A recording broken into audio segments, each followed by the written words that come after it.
If you have kids coming and knocking on your door asking for you to show up for them and you don't over and over and over again, then what is the message that you're sending them?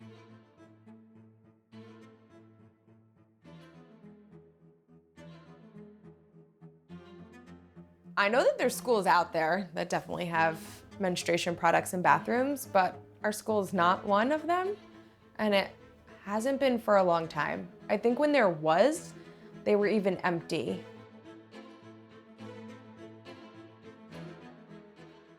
And I had sent out a full-on email blast to every school district within Ulster County, to all of the school counselors, to the social workers, to the school psychologists, and said, hey, let's start a period drive.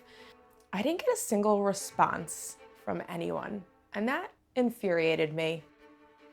When Miss Dierna came to me one day saying that we were going to have a period power club, to me, I was thinking that there should have been change from the last time I was in high school to now, that period stigma shouldn't be a thing.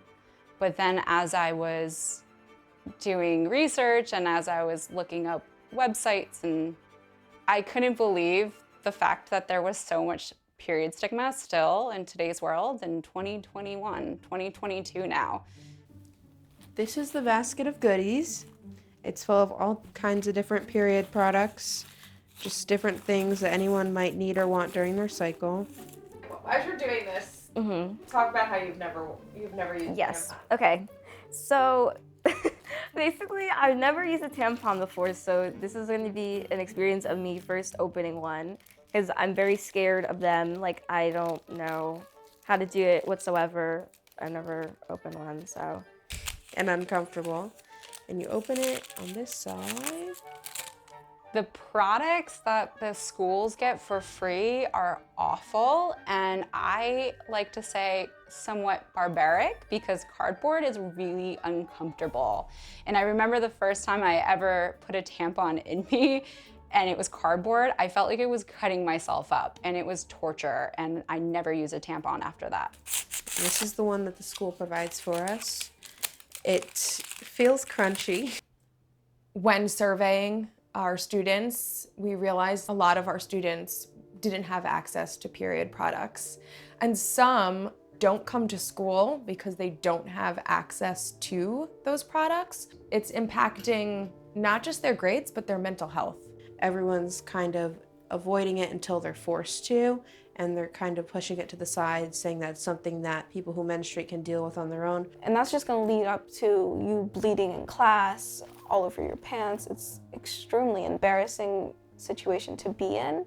There might even need to be like assemblies, and these teachers are grown adults. So it is kind of weird that they may not understand that you should just let someone go to the bathroom when they need to. Like that's like the bare minimum, really.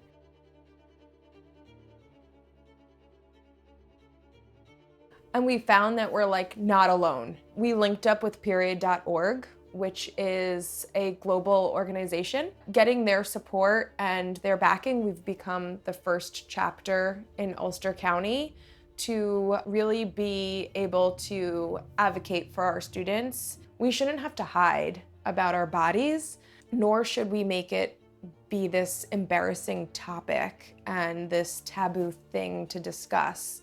So I think just embracing the change and discussing it before it happens so they're aware.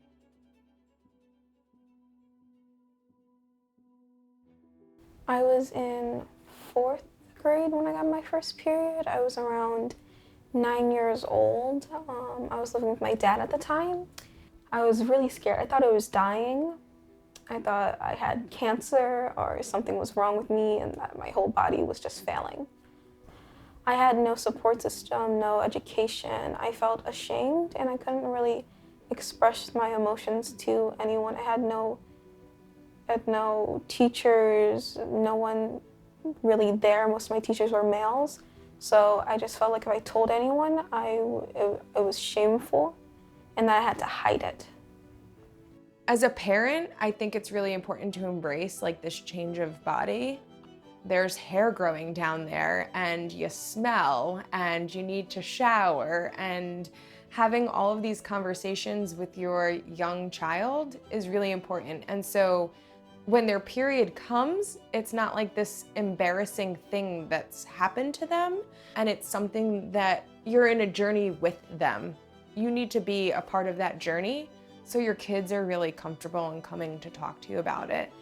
And if you come at this with an approach of like, this is normal, like we're gonna normalize this, I'm gonna talk about it openly, and it's not gonna be a gross topic that you don't discuss at the dinner table, or that when you're out at the grocery store or the pharmacy and grabbing pads, you're not like putting it underneath, you know, the cart and hiding it. What's interesting is that the girls like share very similar stories of what I had when I was a kid, and when of my friends' stories. Like, we all share the same stories of going through this awkward stage in life of getting a period because of the lack of information and knowledge.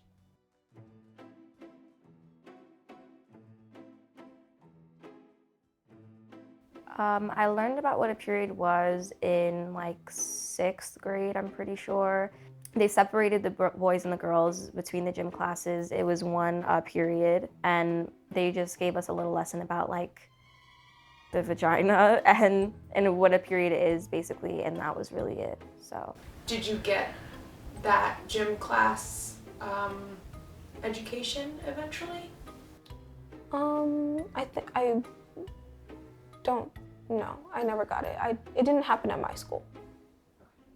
It was probably 10 minutes, and then the rest was about birthing, and then they were showing babies coming out, and all the class members and students were like, ew, that's gross, I can't watch that.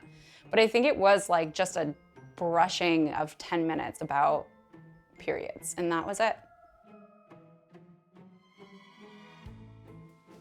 I did think it was a problem that they separated the boys and the girls, because I think that boys and girls should be learning about both. It just helps with like being educated basically, and I think that's what you go to school for, right? So I do remember that we were learning about PMS and periods, and I remember this one student who was a male went up in front of the class and did a presentation about why men get PMS. Do you feel there's any relationship to the tampon and sex? I have never thought about that. I have to think. I honestly don't even know what to say. I think there definitely is a stigma against using tampons as a young lady. Everyone I've talked to who menstruated earlier than most, they've told me that their parents, and even now, their parents don't allow tampons. Some parents think it's dirty. Some parents think that it's ruining your virginity. There's reasons behind it. There's religious reasons. I think a lot of people just think they're too young for it, even though sometimes it's better for them. So I guess like that's what it looks like, and I feel like I've seen like things where you put it there, like you put it in like that, and then you take out like that part, or maybe you don't. This one's huge. It feels giant. Oh my goodness. And then Not foam, but it's some sort of like it's also kind of like a cushy thing, I guess. I provide hygiene products, shampoo, conditioner, deodorant, toothbrushes, toothpaste. I used to even have a clothing cabinet, but that became a little too much. I think when we hear other people say like period products or food, and it's like, why aren't these products included in things like TANF and SNAP benefits? Like, why can't an impoverished family go ahead and use their benefits to buy period products? Why isn't it accessible to everyone? Why is there no baseline normal here?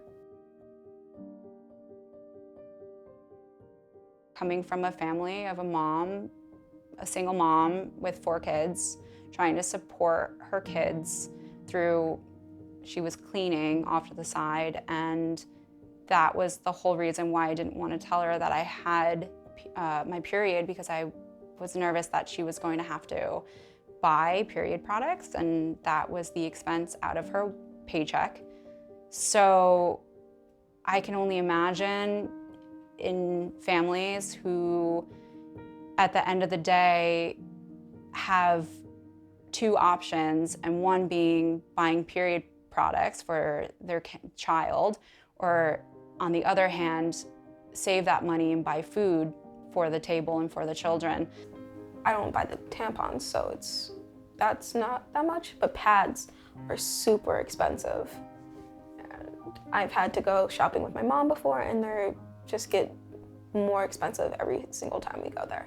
My mentality was that I was a burden on her, and I guess I could see that that would make other people think that they would be a burden, and then they're ashamed. And you know, where it's like, this is natural, this is our body, but because period products are so expensive too on the market, you have these options, and it's a harsh reality. I have a vision and a dream, and that's to change youth and to work with them and to care about them in a world where there's so much that's forgotten.